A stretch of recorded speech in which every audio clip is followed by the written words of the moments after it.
As most of you know by now, a video recently came out showing P. Diddy beating up Cassie. This has been an ongoing case. I have made several videos about it. And this is the first time that the public got to see actual evidence that proves that what Cassie was saying in her lawsuit was true. Now, I'm not going to show that video for obvious reasons. I will never show that kind of violence on my channel. And if you haven't seen it, I advise you to go ahead and see it. But I wanted to do an analysis of the apology that Diddy put out there in his Instagram. But let's start by looking at the actual apology, and then I'm going to break down the things that I observed. It's so difficult to reflect on the darkest times in your life. But sometimes you got to do that. I was fucked up. I hit rock bottom. But I make no excuses. My behavior on that video is inexcusable. I take full responsibility for my actions in that video. I'm disgusted. I was disgusted then when I did it. I'm disgusted now. I went and I sought out professional help. I had to go into therapy and go into rehab. Had to ask God for His mercy and grace.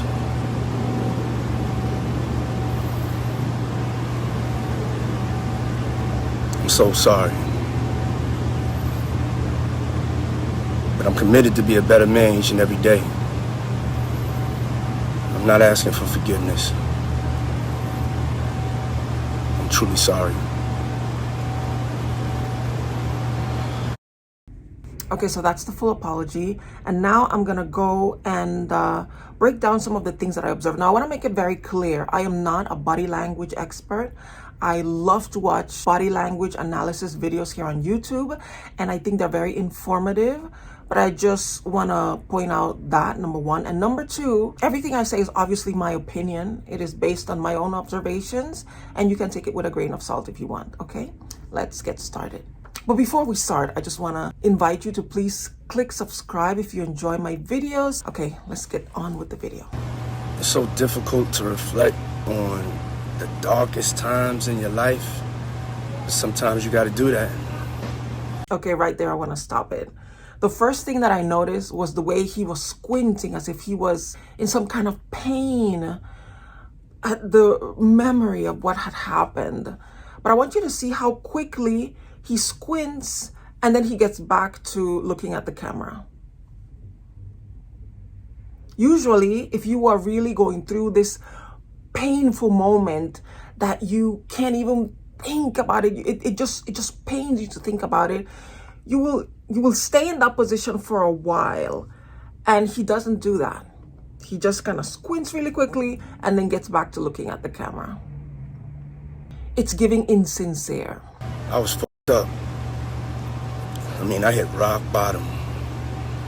But I make no excuses. My behavior on that video is inexcusable. I take full responsibility for my actions in that video. Okay, I want you to observe this as we go along. One thing that body language experts always tell us is that the words have to match what the body is doing.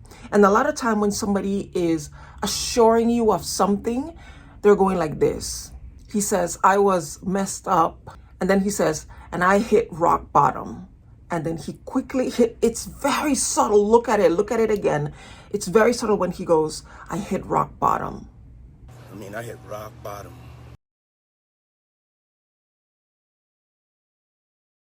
Like saying, no, I didn't. You're going to see this throughout the video. His mouth will be saying one thing, but the body language is saying the opposite. He's assuring you of something, and then the head will be doing a slight little nod, saying, no, that is not true. Your body will tell the truth before your mouth does. Remember that. I make no excuses. My behavior on that video is inexcusable. I take full responsibility for my actions in that video. When he says, I take full responsibility for my actions in that video, his head is saying, no, I don't.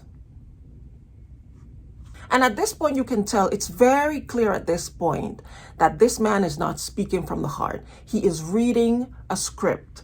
Look how his eyes are going down. Instead of looking at the camera and talking to the people that he's trying to convince, his eyes keep going down. And you can see that he's reading. These people have teams that sit down and craft statements, and then they put them in front of them for them to read. The ideal case scenario, if you're a really good performer, would be for you to memorize what is being said and just say it. This is not a long statement. He could have memorized this, but he didn't even bother to do that. He just sat in front of the camera and put the thing that was given to him, and he just read from that. That is not sincere. I'm disgusted. I was disgusted then when I did it. I'm disgusted now. This thing about when he says, I'm disgusted, and then he pauses and looks down and says, I was disgusted then, and I'm disgusted now. And he pauses again and he looks down. These are all rehearsed. We have seen videos where the person is giving an apology or giving an explanation or saying something, and then they pause and they look down. This is done deliberately to humanize the person sitting in front of you. See, when we look at celebrities, we think of people who are very eloquent, very talented, they're well-spoken. They can stand before crowds and deliver speeches and look comfortable. And most of us look at them and go, wow, I wish I could do that. I wish I was special like that I wouldn't get nervous, that I wouldn't need time to compose myself. And it's so easy for them. In these moments, when these celebrities give these rehearsed speeches, their team hire people who specialize in public speaking. And they tell them, okay, at this point, I want you to pause. I want you to pause and I want you to look down like you're gathering your thoughts, like you don't know what to say next, even though there's a script right in front of you. Now, I'm not saying that anybody who does this is a bad person or is lying, but these are things that are put in place to manipulate you, the viewer, the person who's watching this, to realize, you know what? He's just a human being, just like me and you. He gets tongue-tied. He gets lost in thought. He needs to gather himself.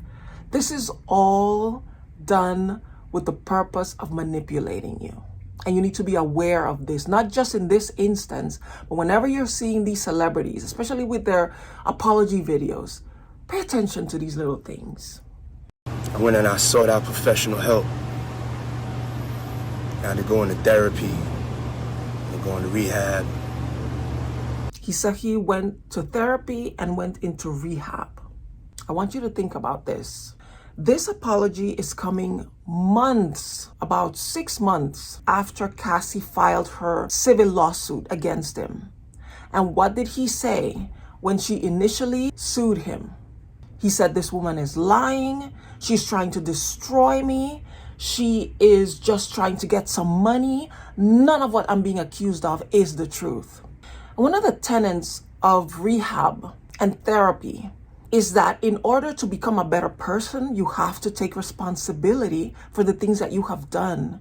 You're supposed to make amends to the people you hurt. You're supposed to be honest and truthful and face the consequences of your actions. He didn't do that. He tried to make her seem like a liar. Now, he settled really quickly. The following day, he gave her the money she asked for. But if he really had gone to rehab and therapy and had really worked on becoming a better person, he would have been honest about it. And from what I understand, that lawsuit didn't come out of nowhere. They had been in talks for months. She was saying, listen, I won't even go to the public if you just pay me what you owe me. All those years that you promised me you were going to give me a career, I held on to that promise. And that is partially why I stayed all those years, because you told me you were going to make me a star. You were going to help me with my singing career. And you did not do that. So you owe me for all the money I could have made if you had just let me go, and I probably could have found a different agent. But now my time has passed. I am much older. I am traumatized. I am no longer doing what I love. You owe me this. And instead of quietly handling it behind the scenes and saying, you know what, in therapy, I learned that I need to make amends for my wrongs, and I hurt you, and I am sorry, and here's some money. And they could have gone back and forth with the amount, but he could have just said, you deserve remuneration for what I did to you. Here it is. But he didn't do that. You know why? Because he's not a better man. I doubt very much that he went to therapy or to any kind of rehab. This is just for this speech. But if he had really done the work, we would have never heard about this. Had to ask God for his mercy and grace. This part right here, this was the part that really hit me. Because he couldn't even look at the camera when he said that. He had to look away. He had to look up and kind of look somewhere else. He couldn't look straight into the camera and say that because he knew that was blasphemy. Now, I don't know. I don't know this man. Maybe he did ask for forgiveness from God, but his actions haven't shown that he really understands the gravity of his sins against not just Cassie, but all the people he has hurt. So I believe that when he said that, he knew it was a huge lie. And he couldn't even look you straight into the eye, the public, by saying, yes, I asked God for forgiveness and I asked for his grace.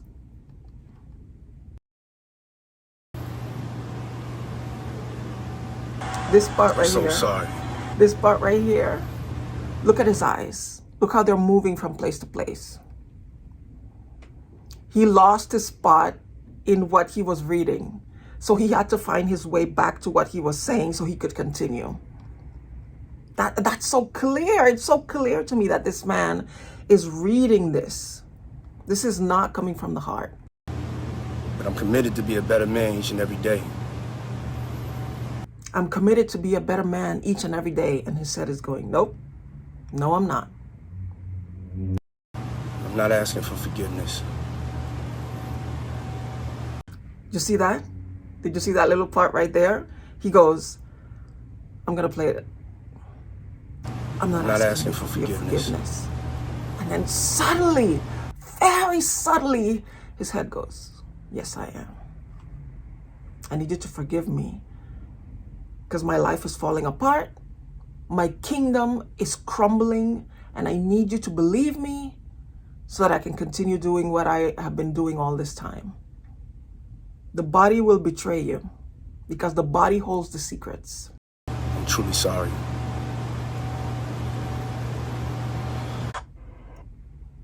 So he ends by saying, I'm truly sorry. Who are you saying that to? To Cassie?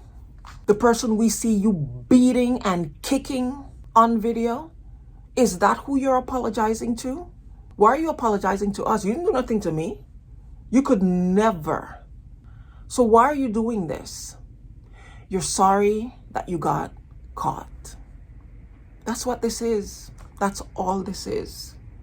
You are sorry that we have finally seen you. We heard about it and we used our imagination. And you said, no, as long as there's no witnesses, I can still turn this around. But the video, you can't argue. You cannot continue saying, this is a lie. All these people that are suing me, they're just coming for my money. They're all gold diggers. He can't say that anymore. So now he has to fabricate a fake apology that he does not mean. He doesn't mean anything. None of what you just heard he meant. Based on my opinion, based on what I observed, and based on how he behaved and continues to behave after all these accusations came out. This was a missed opportunity. This was the time for him to look into the camera and in front of the world to whom he said this woman is a liar, this was the chance for him to look into the camera and say, Cassie, I hurt you. You and I know this. We've always known it. And I was a coward. I should have admitted it back then, but I didn't. And I apologize. I am ashamed. I am sorry to you. I apologize to your husband. I apologize to your daughters. I am so sorry. That was his chance, but he didn't do that. Because this is all part of his bigger master plan that is still focused on how do I come back from this? How do I get back? I feel that he's just trying to salvage whatever is left of his image. And it is unfortunate that the rich and the powerful can get away with things. Now, if these things continue to come out and it gets to the point where his friends, his powerful friends, can no longer protect him, then yeah, he might end up doing time, but I doubt it. Let's see what happens. But this is just another lesson in when you watch these people speaking, don't listen to what they're saying, look at their bodies, read between the lines. Because it's what is not being said that is speaking the loudest sometimes. But you have to pay attention. You have to be looking and making sure that you know what you're looking at. Okay, that's my short little video for today. I hope you learned something from this. Thank you so much for watching. Please subscribe to my channel. I like to do commentary like this. I like to extract life lessons from pop culture. Please leave a like if you enjoyed it. Leave a comment. Let's discuss, what did I miss? Did you notice something that I missed?